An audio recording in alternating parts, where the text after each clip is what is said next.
গ্রামবাসী বৃন্দের উদ্যোগে এবং 10 নম্বর বৈরাগী চক শিবশক্তি সংঘের পরিচালনায় ওদের 4 দিন ব্যাপী অনুষ্ঠান চলছে।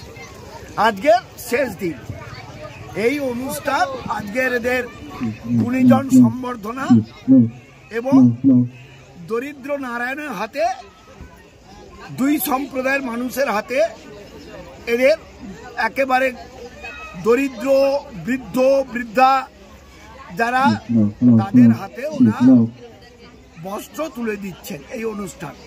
এছাড়া একটি বিচিত্রানুষ্ঠান রয়েছে বহিরাগত শিল্পী। 2 দিন ধরে 16 দলীয় নকআউট ক্রিকেট টুর্নামেন্ট হয়েছে। গতকাল রক্ষাকালী পুজো হয়েছে গ্রাম্য মন্দিরে, আর আজকে এদের এই অনুষ্ঠান আছে। এরা খুব গরিব গ্রাম, কিন্তু এই এলাকার মানুষ অত্যন্ত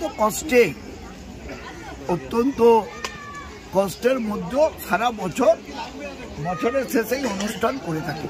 সেই অনুষ্ঠানে আমি এসেছিলাম।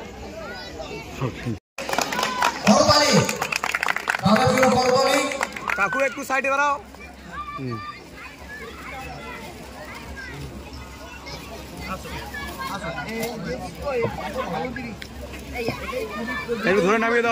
সাধারণ মানুষকে এটাই বলার যে সত্যি আমাদের বহু প্রতীক্ষিত একটা আশা ছিল যে আমরা ক্লাবের একটা গৃহ নির্মাণ করব, যেখানে আমরা নিজেদের স্থায়ীভাবে একটা বাসস্থান পাবো।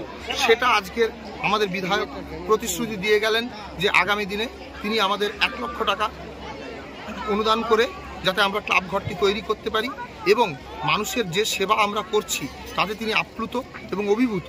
সেখান থেকে আমরা যাতে আগামী দিনে আরও মানুষের পাশে থাকতে পারি এবং আগামী দিনে এই ক্লাবের নাম আরও উজ্জ্বল হতে পারে, সেটাই আমরা আশা রাখছি। আপনার নাম? আমার নাম প্রদীপ নায়ক, আমি সভাপতি।